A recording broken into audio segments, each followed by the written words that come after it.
Fala, Bom Renato, dia, tudo Miguel. bem? Tudo certo? Desculpa, foi 5 minutinhos que deu atrasadinha, já. Não, eu sei, expliquei, pessoal, que você está na China, está muito cedo aí, né? Que horas são aí agora? Fala aí para o nosso Agora, público. 6h11, 6h11, 6 horas da manhã e 11 minutos. É isso aí. É muito Mas cedo, vamos né? lá. É o máximo que eu posso fazer para os meus amigos chineses é esse horário assim, mas Não, é depois o das horário do 7. Tai Chi, tem que levantar para fazer Tai Chi todo dia. É isso aí. Ah, é isso aí. Renato, o presidente Lula esteve aí na China, né? E fez um discurso muito forte lá na posse da Dilma, no Banco dos BRICS. Depois se encontrou com Xi Jinping, teve aquele momento emocionante que a banda chinesa tocou O Novo Tempo, do Ivan Lins. Lindo, Eu né? queria saber, qual a avaliação que você faz dessa visita aí do Lula à China? Bem, primeiramente, boa noite para vocês, bom dia por aqui. Foi realmente uma visita especial, né? Foi uma visita sem igual, acho, nessa relação Brasil-China. O que me marca, eu acho, que nessa visita realmente foi essa visita ao banco. Essa presença do Lula no banco foi realmente algo assim bem singular. Do discurso à importância e o papel que cumpre ali o Lula no banco, né? O NDB, o New Development Bank, o Novo Banco de Desenvolvimento, para quem não conhece, é o Banco dos BRICS. Então, o nome do Banco dos BRICS é o Novo Banco de Desenvolvimento. E o novo vem do que a postura como banco vai ser uma nova postura, e além de ser um novo banco mesmo, vai propor um desenvolvimento singular. E eu acho que a primeira coisa que a gente tem que entender é que essa visita do Lula teve um papel de normalizar a relação Brasil-China, né?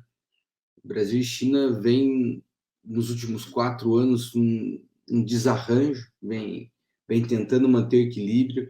Uma coisa que se provou ao longo desses últimos 4 anos é que realmente essa relação comercial está garantida, não tem o que mexer, já está naquele mesmo processo do processo americano, os recordes de troca comercial só vão bater no recorde, né? Então, nada muda. Então, o comércio em si já não precisa mais de nada, né? Tanto que, na primeira tentativa do Lula de vir, veio só o ministro da Agricultura e fez um trabalho, assim, genial de só vender, vender, vender, e isso continua andando. Isso não precisa de política mais, né? Claro que tem sempre o que melhorar. A gente tem que lembrar que essa troca comercial foi garantida pela construção da COSBAN em 2004. A COSBAN de 2004 a 2009 que levou esse salto dessa relação comercial Brasil e China, essa relação comercial que é superavitária pelo lado brasileiro.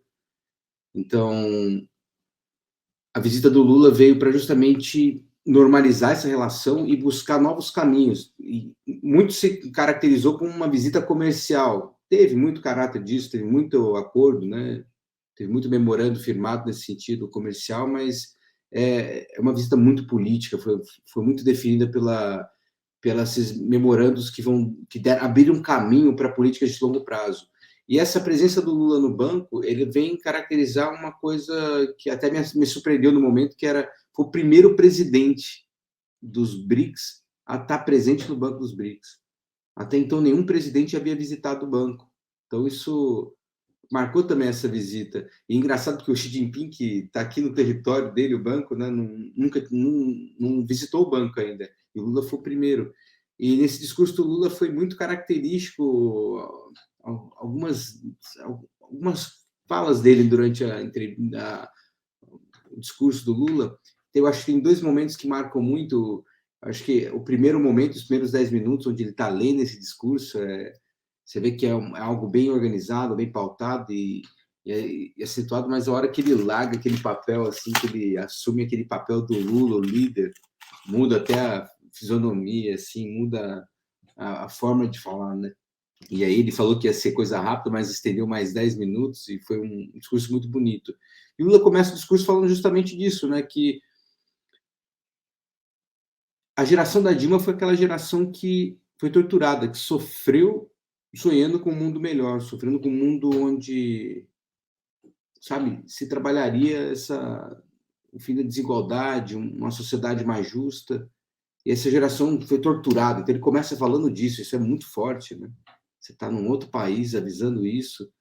E eu acho que a música do Ivan Lins também meio que reforça. Eu não sei se está claro isso para a comunidade brasileira, mas a música do Ivan Lins ali, ela foi escolhida pelo cerimonial brasileiro, pelo que está rolando discussão aqui na China. Então, acho que o diplomata que escolheu essa música merece uma medalha, sabe? É uma pessoa que realmente... Eu ouvi falar que também que quando os chineses... Eu vi uma entrevista de uma chinesa, mas que ela fala português, que ela fala que quando os chineses descobriram a letra da música, né, que traduziram, eles ficaram muito impressionados, porque também acharam muito legal, que é coisa do novo tempo.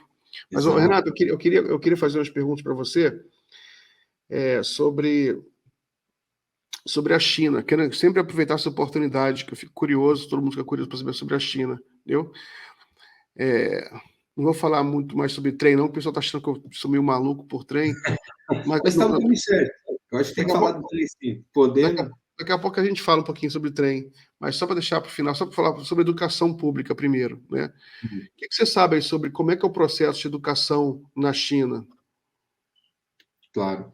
Olha, existem diferentes níveis, né? Você tem ali do nível mais básico, como se fosse a pré-escola, né? Ali antes dos 6, até os 6 anos de idade, depois dos 7 até os 10 anos, mais ou menos. Então, eles também dividem, né? O Zhongao, aí agora me foge as palavras. De manhã cedo. Não precisa falar no chinês para a gente, não, que a gente não vai lembrar de nada. Só então, tem o ensino médio, tem o ensino básico, tem o ensino fundamental, eles têm essa divisão também. Existem as melhores escolas, são as escolas públicas, né? E essas escolas públicas são muito disputadas, elas têm uma disputa muito forte entre uma escola e outra, então é um orgulho para o estudante participar de uma escola. Então, assim, como a gente tem depois as universidades no Brasil, aqui tem com escola fundamental, ensino básico, ensino médio, então é muito importante definir qual escola que você vai estar com seu filho. Isso define muito o futuro. E você tem a ver com o bairro que você mora, ou você pode matricular seu filho em outra escola? Geralmente, você só pode matricular seu filho de acordo com o seu bairro, né? Então, o seu bairro define muito. Aí tem as escolas também do partido, tem algumas escolas que é da prefeitura, então tem assim, existem escolas privadas também, as escolas internacionais, que são muito caras. O ensino aqui é muito caro, entendeu? Se a pessoa... E digo assim, existe ensino público, também de qualidade, de alta qualidade até. É gratuito o público? Sim, sim, é público, tem um gratuito. Agora tem o privado, que também é de altíssima qualidade, e aí é exacerbado o valor. Mas sobretudo as escolas internacionais, né, que você falou. Sim, as escolas internacionais. Então, tem pessoas que querem manter o filho numa escola internacional, manter uma educação, sabe, diferenciada para o filho. Isso tem um custo muito elevado, entendeu? Eu acho até mais elevado do que no Brasil. Mas, em geral, a escola pública é de qualidade, é muito forte. Mesmo cidades menores, assim, todas as cidades têm uma escola que é de destaque, uma escola, sabe, que é de excelência. E o que marca aqui, no ensino médio, é justamente que para entrar na universidade você tem que passar pelo que eles chamam de Gaokao. O Gaokao é o exame que define qual a sua nota, né? E essa nota vai definir que universidade você tem acesso, né? Então, isso define muito o futuro do estudante, né? Então, ele vai prestar... É igual ao nosso ensino médio, né? O Enem, né? É basicamente similar, e ele tem o direito a prestar uma segunda vez também, para alterar sua nota, mas o seu Gaokao acaba sendo uma coisa única na sua vida e define a escola que você vai estar estudando, né? Então, se você pegar as grandes escolas, as grandes universidades, tem um Gaokao mais elevado para poder estar estudando, né? Então, o estudante que não tem uma nota boa nesse Gaokao provavelmente vai ter um futuro um pouco complicado, né? Então, é por onde norteia assim essa discussão. Renato, sabe que eu me esbarrei agora ontem ou anteontem com um relatório sobre inteligência artificial no mundo. É o principal relatório, né? Saíram umas matérias recentes, saiu um artigo do diretor uma entrevista com o diretor do Google, saiu um artigo de de um investidor em inteligência artificial no Financial Times, né? Todos muito preocupados com a questão de segurança da inteligência artificial. Parece papo de ficção científica, mas eles estão preocupados com o eventual desencaminho da inteligência artificial, de possa virar do mal, digamos assim, né? Mas aí eu vi esse relatório aí, esse relatório, que é o AI State, né? State of AI, 2022. E tem um trecho lá que me impressionou, que eles falam o aumento do intervalo, aumento da distância entre a China e os Estados Unidos, né? Que somente a China está produzindo 4,5 vezes mais papers do que os Estados Unidos no campo da inteligência artificial. E mais do que todos os outros países somados, Alemanha, Inglaterra, França e Estados Unidos. Aí uma pergunta que eu faço para você, onde é que o pessoal está aprendendo tanto inteligência artificial? Se você já viu alguma coisa sobre isso, se é mais nas empresas privadas aí, eu sei que o Estado também está investindo, quais são as universidades, qual é o caminho para o chinês estudar ciência na China? Bom caminho esse debate. Existe uma política de educação muito forte na China, né? Ali, a China vive vários momentos, né, de mudança na sua estrutura educacional. O primeiro grande momento é durante a Revolução Cultural. Então, quando você tem um grande salto adiante ali na década final da década de 50 e começo da década de 60, a China vive o grande salto adiante, que era uma transformação econômica que não acabou ocorrendo como esperado, e era o segundo plano quinquenal, né? E ali a China percebe que precisa resolver as questões subjetivas do país, né? A questão da educação. E então começa a Revolução Cultural, que foi justamente desfazer o processo educacional antigo, que ainda se mantinha, né? A forma antiga de educar, o pensamento antigo das universidades chinesas. Então foi desfeita as universidades, as pessoas foram mandadas para o campo e passado por um processo de reeducação. E lentamente foi trazidas essas pessoas de volta para as cidades e as universidades, depois de uma década fechada, imagina, passou uma década, foi sendo reestruturada. E isso, final ali da década de 60, já no começo da década de 70, começa a reestruturar as universidades.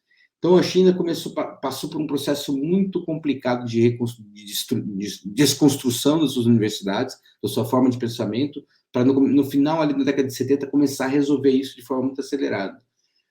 E quando você entra ali na década de 90, já quase no final da década de 90, passa por um primeiro grande projeto, que é aquele projeto 985. Então, esse projeto 985, ele refere a 4 de maio de 1998, se eu não me engano. É isso. 98.5, Então, 4 de maio de 98. Essa data, ela marca o início de um projeto. Esse projeto, ele estabelece um grupo de universidades, referência. Na época eram 10 universidades, depois passou para 16. Se eu não me engano, hoje está em torno de 21 universidades, ou 22. Essas universidades são universidades de excelência, são as melhores universidades da China em algum setor. Então, ali foi o primeiro processo. Aí você tem que entender que as universidades da China também ela tem vários graus. Ela tem municipal, estadual e o federal mais elevado. Os diretores das universidades desse 985 eles, dentro do Partido Comunista, eles têm um status de ministro. Então, eles têm o mesmo status que o ministro da Educação. Qualquer diretor, qualquer presidente, ou que a gente chama de reitor, de uma universidade desse projeto 985, ele é considerado o status de um ministro. Então, ele é uma pessoa de grande formação, uma pessoa de grande elevação. E essas universidades, se você pegar as 10 delas, são as 10 melhores da China, as 16 delas também, eles também estão entre as 16 melhores da China, e são universidades que foram preparadas, foram estruturadas para justamente alcançar excelência na educação. Aí teve, na sequência, um segundo projeto, que é o projeto 211, né? O 211, agora eu não me lembro qual que era a data, mas ele também refere a uma data específica, né? Eu não sei se era a referência das 100 melhores do mundo, agora me falta, eu não lembro direito por que era 211 esse projeto. Mas esse projeto também estabelece um grupo de universidades, ali em torno de 36 universidades, que eles queriam elevar a 100 melhores. E, então, assim, existem esses dois blocos de universidades que são trabalhados... 100 melhores do mundo, que você fala aí, né? Sim, sim. 36. São em torno de 36 universidades. Então, são grupos de universidade bem grandes. E eles foram todos trabalhados ao longo do tempo. Foi tudo ali na década de 90, essa grande virada, né, das universidades chinesas. E quando começa ali o final de 2000, a segunda década dos anos 2000, 2010 a 2020, grande parte dessas universidades entram no grupo das 100 melhores do mundo, né?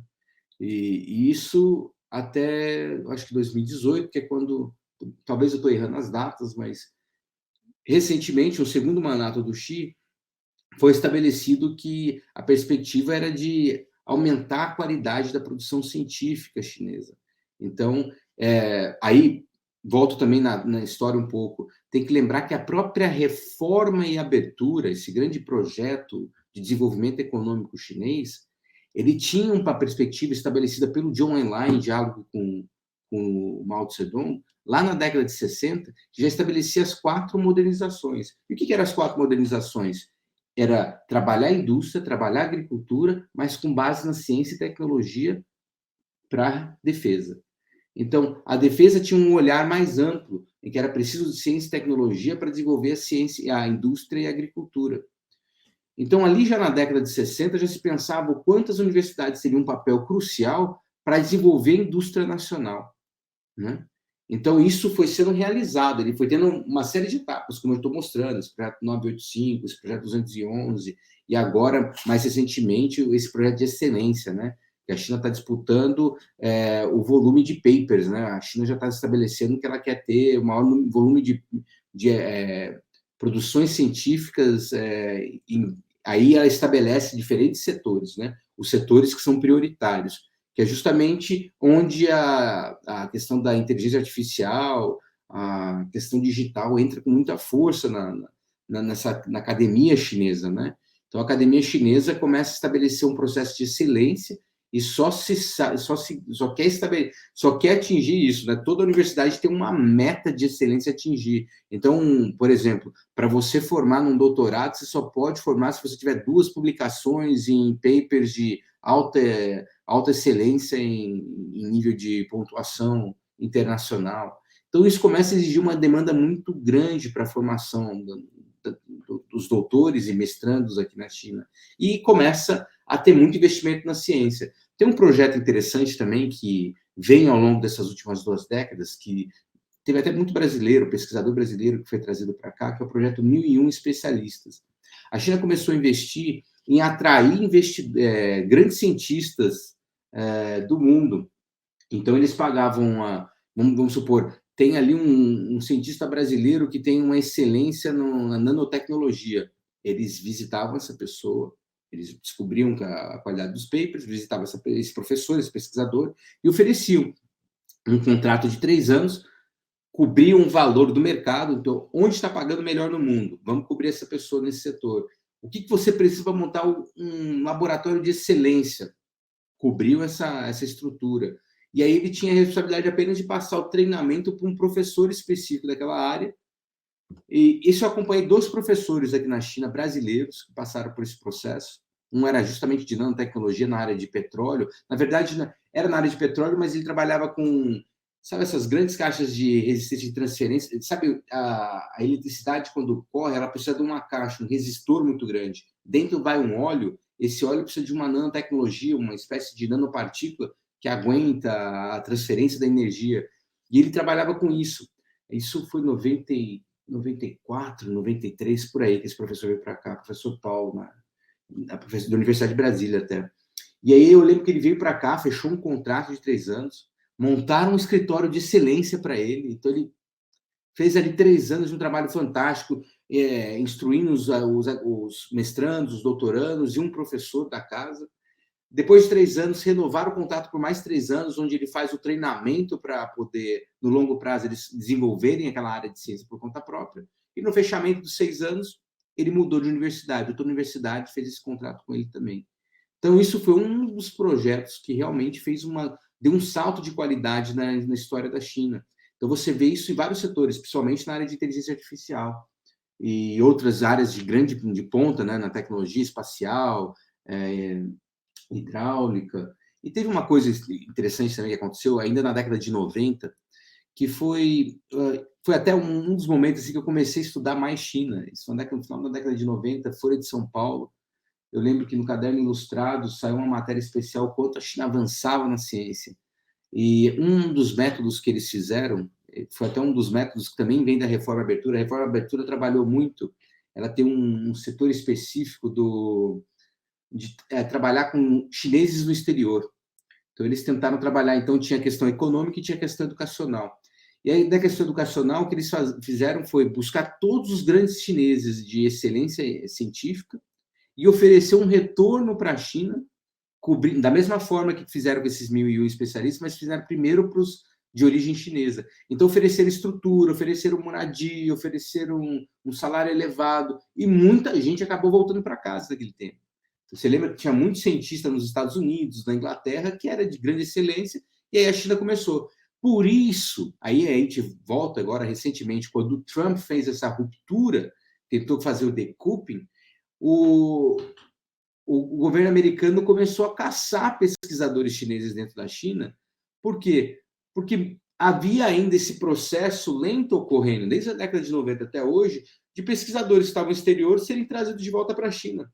Então, os Estados Unidos começam a pesquisar as áreas de interesse da China e caçar.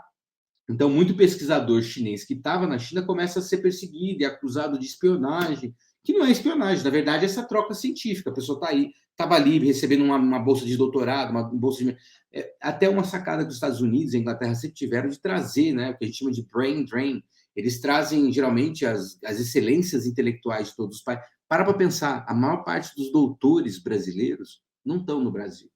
O Brasil tem menos de 1% de doutor e essa massa de doutores está toda no exterior. Por quê? Porque é onde cobre um salário, é onde cobre uma linha de pesquisa. Somente esse governo Bolsonaro, a gente viu que ainda mais gente saiu. Então, é uma forma de manter o país subjugado, de manter o país realmente dominado, né? É absurdo isso, né? Essa coisa de caçar os doutores chineses, né? Você vê como a ciência, muitas vezes, ela sofre com algum conflito geopolítico, né? Porque a ciência, ela vive da relação, vive de você compartilhar conhecimento, né? Quando você vai estudar, por exemplo, a história do Einstein, Albert Einstein, né? Como ele compartilhava, ele foi lá, leu matemático russo, outro leu sobre um outro cara inglês, austríaco, suíço, né? Ao compartilhamento de informações é que leva à evolução científica. Então, o problema da guerra é esse, né? Ele cria fissuras que atrapalham o desenvolvimento do mundo. Mas muito interessante isso, eu queria saber sobre... que há uma grande admiração pela China, pelo desenvolvimento científico da China. No campo, por exemplo, da biotecnologia, eu lembro de uma entrevista que eu assisti com Miguel Nicoleles, no NACIF. Aí o Miguel Nicoleles falou, eu fui convidado para ir para a China, para fazer uma pesquisa lá um tempo, para conhecer. Ele ficou umas semanas na China e levaram ele para conhecer um laboratório.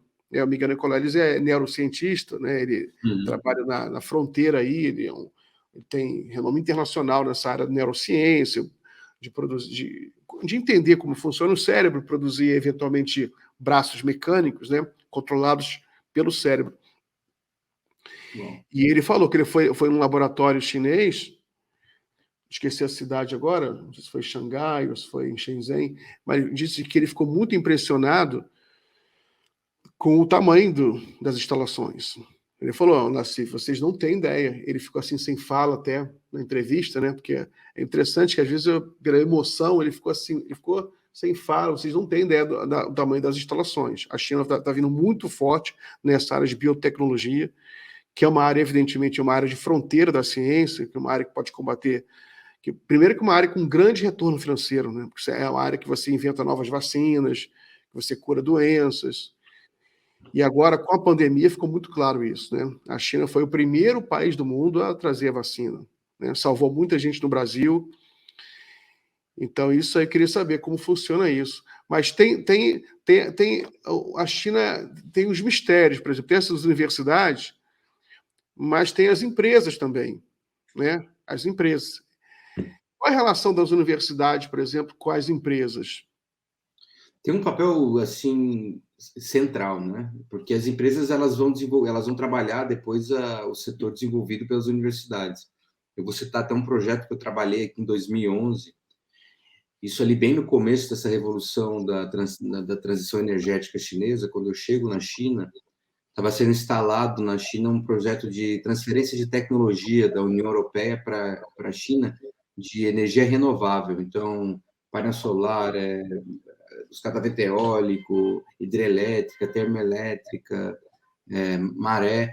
Então, em 2011, já no meu segundo ano na China, eu conheci um grupo de franceses que estavam do Paris Tech, uma grande universidade de tecnologia, que estavam instalando um projeto na China de transferência de tecnologia de energia. Eles tinham 3 centros. Era um em Beijing, que cuidava da parte legal, a parte de Shanghai, que era a parte de mercado, e a parte aqui em Wuhan, que era de transferência da tecnologia em si. E aí me chamaram para trabalhar com eles nesse projeto de estabelecer esse centro, né? Então eu fiquei ali 1 ano e meio. Meu mestrado foi praticamente ali. E o que foi interessante é que eles treinavam 200 mestrandos, todos engenheiros, e ensinavam. Então todo mês vinha um professor europeu, Itália, Inglaterra, França, Alemanha, e ensinava uma técnica com relação a uma tecnologia específica. E isso era casado com uma relação direta com as indústrias, né? Então, indústrias de setores específicos, elas financiavam esse projeto também. Era, lógico, de grande parte patrocinado o governo direto, o governo chinês, o governo da União Europeia, mas as empresas elas tinham um papel central e a formação desse aluno só se consolidava quando pegava um estágio. Eles precisavam pegar um estágio. Por quê? Porque era para resolver uma questão técnica dentro de uma empresa específica.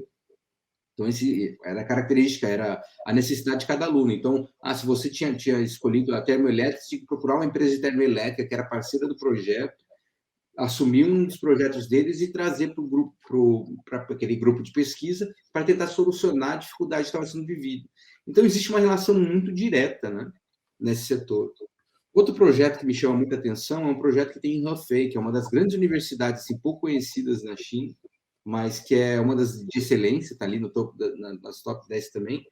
E dentro desse processo, em parceria com aí, entre um pouco de defesa e uma indústria também de defesa nacional, eles desenvolveram um trabalho de satélite de comunicação quântica. Olha que a gente está discutindo já o computador quântico, mas já existe internet quântica. E o benefício dessa comunicação quântica é que ninguém pode escutar o que está acontecendo. Vamos supor, se eu vou mandar uma mensagem para essa linha aqui de transmissão, se você não retransmitir para alguém, ninguém consegue romper. Porque se romper, essa comunicação quântica ela só garante que ponta a ponta possa comunicar. Se qualquer interrupção, esse sinal ele se desfaz. E para você copiar, quebrar a senha ou quebrar esse processo é impossível, né? Não existe forma de computar isso. Então, é uma das coisas mais avançadas e mais rápidas também na transmissão de comunicação. E também teve um papel, uma presença. E aí que está, geralmente a empresa, o setor privado, ele acaba tendo origem na universidade, né? Isso aconteceu com o Baidu, isso aconteceu com a Sanyi, que é uma empresa de construção também de matéria, de equipamento de construção de infraestrutura, a questão da tecnologia de energia. Então, tem esse bem casado, né? Esse fruto. Geralmente as empresas aqui elas são frutos de relações universitárias, de projetos de desenvolvimento ou de pesquisa e extensão. Né? Muito bom. Renato, vou terminar a nossa live. Você tocou o alarme aí que você tem que ir para algum lugar, né? Eu tenho que sair daqui a pouquinho. A gente tem mais 10 minutos, tranquilo. O que foi? Tenho mais 10 minutos ainda, só para avisar. Não, porque só mais uma pergunta, então, mais uma coisa. Sobre a questão, ainda no campo das universidades, né? Qual é o grau de internacionalização dessas universidades? Você tem muitas aulas em inglês, muita participação, muitos professores estrangeiros. O que você pode falar sobre isso? Sim, nas últimas 2 décadas teve uma geração de professores que... Aí tem uma característica da formação também, né? A formação do pessoal. Né? A China hoje, os chineses, eles são hoje o maior grupo em formação na maior parte dos países do mundo de excelência em educação. Então, só para você ter uma referência, nos Estados Unidos são 350 mil estudantes chineses, bacharelado, mestrado e doutorado, tudo junto, 350 mil. É o maior grupo de estrangeiros estudando nos Estados Unidos. Então, isso já tem praticamente 2, 3 décadas. Tem até um filme muito interessante, o nome do filme, Hadzor, eu acho que é o nome, é o Parceiro. É uma história de 3 estudantes que querem estudar nos Estados Unidos, aprender inglês, e eles voltam e montam o maior grupo de escola de inglês na China até. Mas isso caracteriza uma geração, aquela geração da virada da década de 80, que vai estudar nos Estados Unidos, volta muito qualificado e começa a trabalhar nas universidades. Então, ali desde o final da década de 90, começo de 2000, começa a criar esses bolsões dessas universidades que eu falei, que é 985 e 211, que tem esses professores que trabalham em inglês também para poder assimilar a tecnologia internacional e dialogar com o mercado internacional, com as universidades e a intelectualidade internacional. Então, grande parte das universidades, desses grupos de excelência, eles possuem programas em língua inglesa. E não só programas de língua inglesa, como a publicação. Para poder atingir um nível de excelência, as universidades precisam ter publicação em inglês para poder disputar os jornais internacionais, o que eles chamam de jornais internacionais, né? Então, a grande parte das grandes universidades tem um caminho, tem escolas, tem professores que trabalham em inglês. E isso aproximou muito a China do mundo. Então, essa formação no exterior, que segue constante, que segue muito volumosa de estudantes no exterior, né, buscando formar, tanto pesquisa na área do mestrado, doutorado, mas também no bacharelado, como também voltando para trabalhar nas universidades, né? Mas, recentemente, está começando a ter um desarranjo esse processo, né? O que a China percebeu? Que ela está sendo hoje a maior volume de publicação hoje acadêmica, de patentes, é chinesa, né? Então, a China está... Isso faz parte até do último plano quinquenal, atingir um grau de excelência das universidades chinesas e se tornar os maiores registros de patente do mundo, a China. Então, dentro dessa dinâmica, a China está avançando na área da ciência, é isso que você estava falando, né? Nossa, a China está avançando muito na inteligência artificial, em outros setores da engenharia, nos setores também das ciências sociais também está avançando muito. Por quê? Porque agora criou uma massa crítica que está começando a criar uma ciência nacional muito forte. E é onde o Xi Jinping está batendo, que agora é necessário criar uma ciência nacional e um volume de produção nacional também. Então, ainda segue uma série de programas em inglês, mas existe agora um estímulo para poder desenvolver os jornais científicos chineses, né? Então, tem um valor diferente poder escrever em chinês, tem um valor diferente poder publicar em chinês, mas a China quer manter um diálogo com o mundo. Então, ela está mantendo linhas de pesquisa e trabalhos também em línguas, até para facilitar a troca, porque é como você falou, ciência depende muito de um diálogo internacional. Então, é preciso manter uma língua franca, uma língua comum, para as pessoas poderem vir, trazer ou levar e apresentar novas áreas de ciência, porque é como vai solucionar os problemas do mundo, né? Eu acho que é parte do que a gente precisa de receber de tecnologia também, né? Essa questão industrial, que o Brasil está precisando viver, como a gente já discutiu do trem, ou mesmo da questão energética, ou outros avanços da reindustrialização brasileira, não tem como fazer reindustrialização se a gente não avançar na ciência. Aí, nós precisamos receber tecnologia, nós precisamos investir em pesquisa e extensão para poder desenvolver uma indústria nacional, para desenvolver soluções de problemas específicos, vacinas, a própria Fiocruz firmou uma série de acordos com essa visita do Lula, né?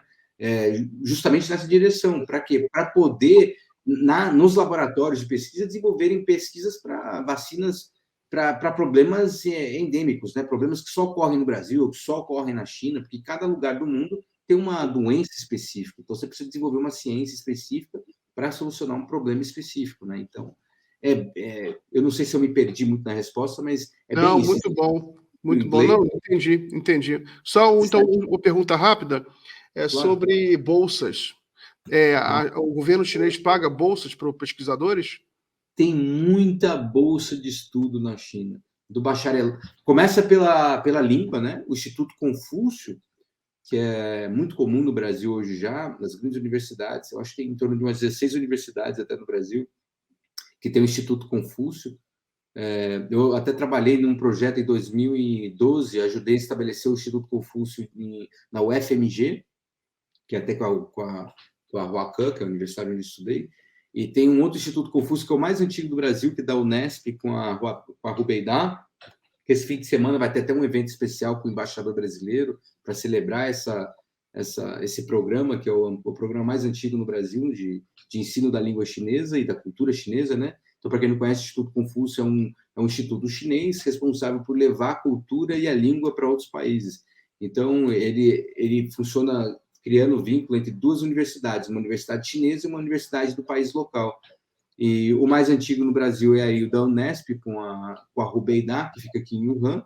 Tem um volume de estudantes assim formidável, chegou a ter, em média, ali 50, 60 estudantes morando um ano aqui em Wuhan. Agora teve um grupo recentemente que chegou de 30 estudantes. Brasileiros.